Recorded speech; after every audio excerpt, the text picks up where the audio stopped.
Now, we are going to launch a role of a global organization in tackling social problem. मैले थुप्रै सामाजिक समस्याको कुरो उठाउँदै गएँ. Now let us see what are the roles that being faced should done by these organizations to check up the social problem which are prevalent in our society. Number of international organization agencies, they are working together with us throughout this world community to pacify the lots of social problems residing in this whole world, which hazards our society, which spoils our society. So these some of these are affiliated to even UNO. They even done their best job, and will now there are some independent organization in worldwide community. They are contributing their service best, not less than the agencies of a UNO. Now, friend, it is a Red Cross Society, Red Crescent Society, Red Star Society, whatever the name it might contain, it is the same, that is Red Cross Society. It is benevolent organization being formed by Swiss doctor, businessman, philanthropist Jane Henry Dunant, who been awarded Nobel Peace Prize in 1980 for his outstanding peace performance in this world. उहाँलाई 1901 मा Nobel शान्ति पुरस्कार प्रदान गरिएको थियो. यसको स्थापनाको credit उहाँलाई जान्छ. छुट्टी बिताउन जानुभएको इटालीमा जेन Henry Dunant, it was 1859, and there was a battle for the unification of Italy. Name of the place was Solferino, and it was a Franco-Sardinian alliance against Australian Sardinia. Italian are Sardinians, we Nepalese are Gorkhali, Germanic are Persian. They proud to say this name.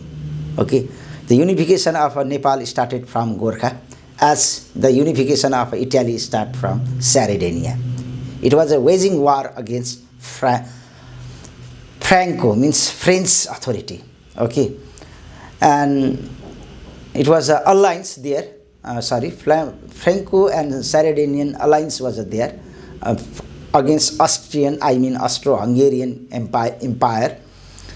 Big empire was there. Now, your battle at the Solferino incident, 40,000 people were killed or wounded in the battlefield, and they were left dying in the battlefield. There was neither doctor, nor nurses, nor a health worker. Nobody was there to pick up them and to make them injured relief. There was no one. So it was a horrified situation. Okay. So, however, this philanthropist Jane Henry Dunant urged the people of Solferino to help those dying soldiers. Cremations were done. Water was bought. Bandages were given to the wounded body, and the situation became improved. It had taken 5 weeks. यो सबै घटनालाई सामान्यकरण अवस्थामा ल्याउन जेन Henry Dunant र सेल्फिरेनोको मानिसलाई, सेल्फिरेनोमा बसेका आइमाई केटाकेटी वृद्धलाई 5 हप्ता लाग्यो, 5 weeks. What Jane Henry Dunant had done? Previously, I told friend, people become great by their work. 1862, Dr. Dunant published a book. The book was known as A Memory of Solferino. Solferinoको सम्झनामा भन्ने एउटा किताब प्रकाशित भयो. There he appealed to volunteers and the groups of people to help the people who been wounded by war and been destroyed by natural calamities. प्राकृतिक विपदामा पर्दा र युद्धमा हुँदाखेरि सहयोग गर्ने मानिसलाई आह्वान गर्नुभयो. There meet the delegates of the 16 countries gathered in Geneva, Switzerland, and it was the 26th October 1863 को घटना थियो यो. So International Red Cross was formed. अन्तर्राष्ट्रिय रूपमा रातो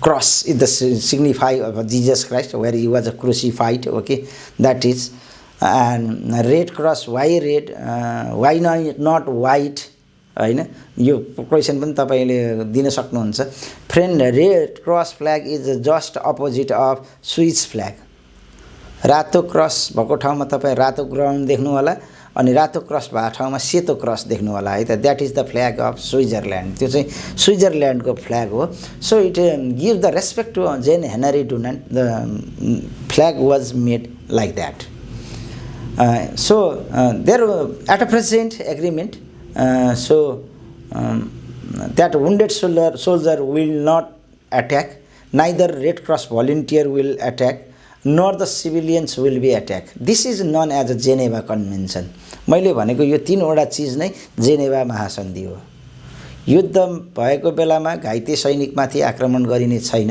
एउटा पुदा याद राख्नुस् सिभिलियनका बस्तीहरुमा हतियार चल्ने छैन यसलाई दुईटा बुँदा राख्नुस् र रेड क्रसका भोलिन्टियरमाथि आक्रमण गरिने छैन तीनटा बुँदा राख्नुस् These three things are said to be Geneva Convention Geneva महासन्धि भन्नाले तपाई यो कुरा राख्नुस् जसले गर्दाखेरि captive soldier captive soldiers life in safe Now activities you might have seen some activities done by Red Cross and let us talk about its function. Red Cross believes the principle that humanity, freedom, unity, voluntary service and non-alignment यसले राजनीतिक विचारमा काम गर्दैन These are the five folds of the Red Cross यहाँ राजनीतिक विचारले काम गर्दैन मानिस हुन काफी छैन साथी कांग्रेस हुनु भयो मानिस भन्न रुचाउनु हुन्न तपाईलाई कम्युनिस्ट बन्नु पर्यो भन्नुस् न I am a human beings भनेर and every nook and corners of the humanity touches me भनेर यही काफी छ नि परिचय now it's a network तपाई देख्नु हुँदैछ रेड क्रस को network more than 188 countries of the world and 12 million active volunteers are working under Red Cross यसको फंक्सनहरु हामीले देख्दा छौं यसको फंक्सनमा 5 function first of all disaster relief बाढी आयो पहिरो आयो भुइँचालो आयो देन फर्स्ट एड दिनको लागि हेल्थ क्याम्प्स र अवेयरनेस गर्ने प्रोवाइडिङ हेल्थ क्याम्प्स अनि ब्लड बैंकहरु तपाईले आफ्नो सिटीमा देख्नु भयो होला अवेयरनेस दिने रिफ्युजी छ भने रिफ्युजीलाई पनि असिस्ट गराउने mediations गर्ने rivalry groups र government को बीचमा now friend it is scout it was established in 1907 by English person Robert Stephenson Smith Baden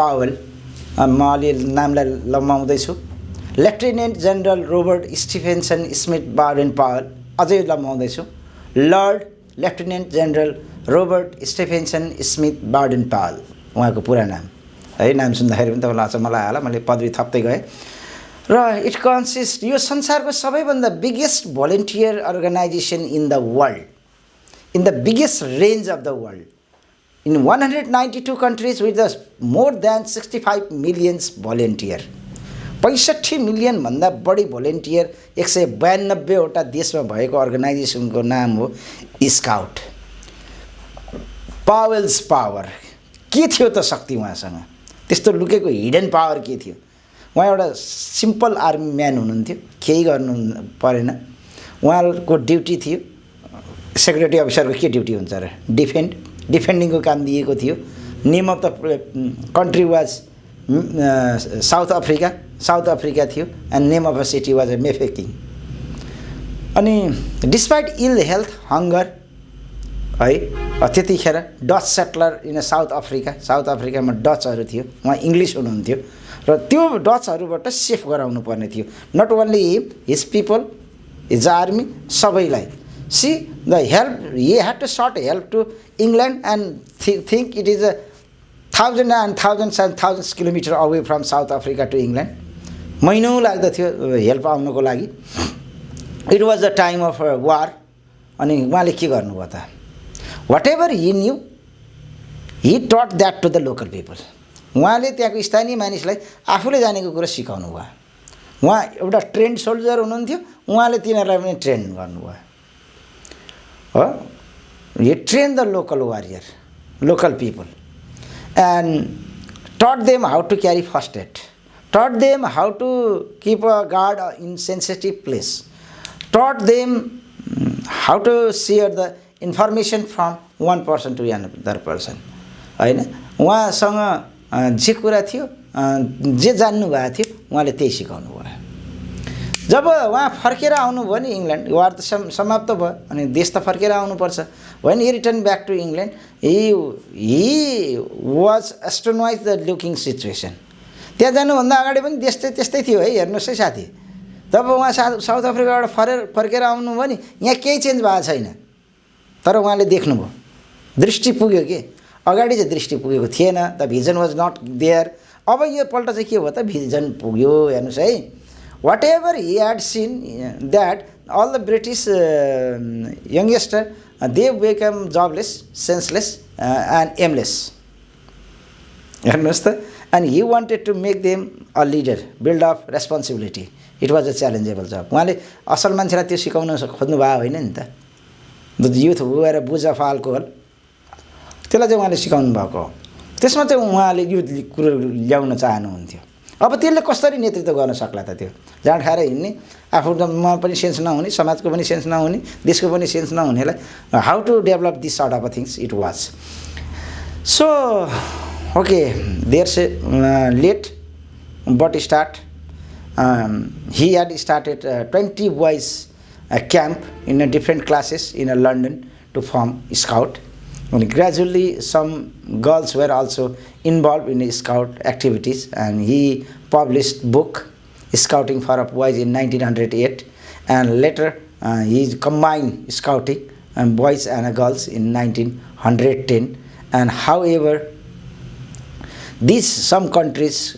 calls girls guide for the girls okay and girls scout somewhere in Nepal boys or girls both are known as a scout okay there is no different name so when he retired from his career okay he thought about British children and he did work for them he developed them good quality leading quality so however he been recognized for his this type of a job activities as you seen यसको activities हामी हिँडौँ शुद्ध मन वचन र कर्म साथले म राष्ट्रभक्त देशभक्त म स्काउट नेपाली हेर्नुस् त यो गीतले तपाईलाई यसै पनि बताउँदछ राष्ट्रप्रति भक्तिभाव हुनु पर्यो देशप्रति भक्तिभाव हुनु पर्यो इमानदार हुनु पर्यो इमान धर्म साथली मानवताको नाताले म हेर्दछु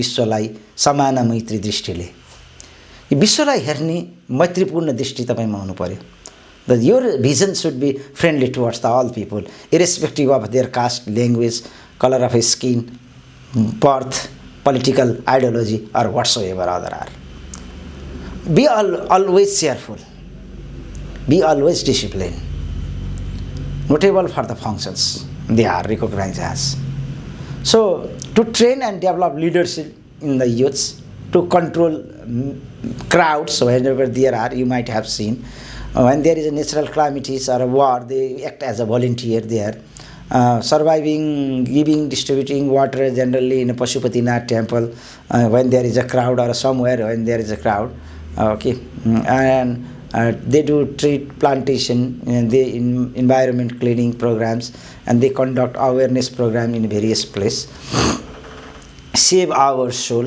it is not soul that is related to your spiritual things this is not it is also a humanitarian organization for children and it is established by Austrian professor Dr. Hermann Gemmenier in 1949 AD Gemmenier movement हेर्नु त त्यो second world war it was the disastrous world war in history of human beings कति बाउआमा मरे त त्यसमा वारमा अनि कति केटाकेटी टुहुरो भयो त अनि ती केटाकेटीको घर खोइ तिनका बाबुआमा खोइ तिनका आफन्त खोइ तिनका दाजुभाइ खोइ तिनका दिदीबहिनी खोइ कोही पनि नहुनेलाई फेरि घर बनाउने परिकल्पना नै सेवा और सोल हो it is not orphanage friend. यहाँ टुहुरो बालबालिकालाई राखिँदैन। यहाँ त टुहुरो बालबालिकालाई घर दिइन्छ, आमा दिइन्छ, आन्टी दिइन्छ, दिदीभाइ दिइन्छ, दाजुबहिनी दिइन्छ। Mother and sister taking care, mother and brother, mother and these relations who had lost everything in a life, this is the hope of a real life. SOS, त्यसैले यसलाई चिल्ड्रेन भिलेज भनेर भनिन्छ। यसले voice of orphan, helpless, disable, homeless children, घर नभएकोलाई घर दिने सपना देख्ने व्यक्ति हुनुहुन्थ्यो Hermann Gmeiner. So it is been outstanding achievement. We could see Bhaktapur SOS village is there, gathering orphans for who been damaged by Europe by victimized of the war. SOS village हामी देख्दछौँ number of children different फ्यामिलीमा लगभग up to maximum 12 number of children been guided by mothers who take care of them and assist by aunt, and they give love and care to these children. And boys and girls are there. Their relation is a brother and a sister.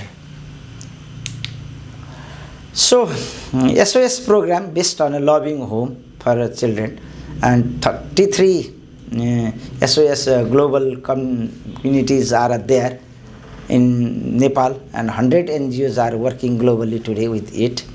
In 2016 SOS village are operated 134 countries, 134 वटा देशमा 2016 सम्ममा यो भएको थियो। Total number of village र यहाँ भएको गाउँ 1567। छुट्टा छुट्टै घर हुन्छ। अघि मैले भनिहालेँ 12 जनासम्म बस्ने एउटा घर हुन्छ र त्यो घरमा 12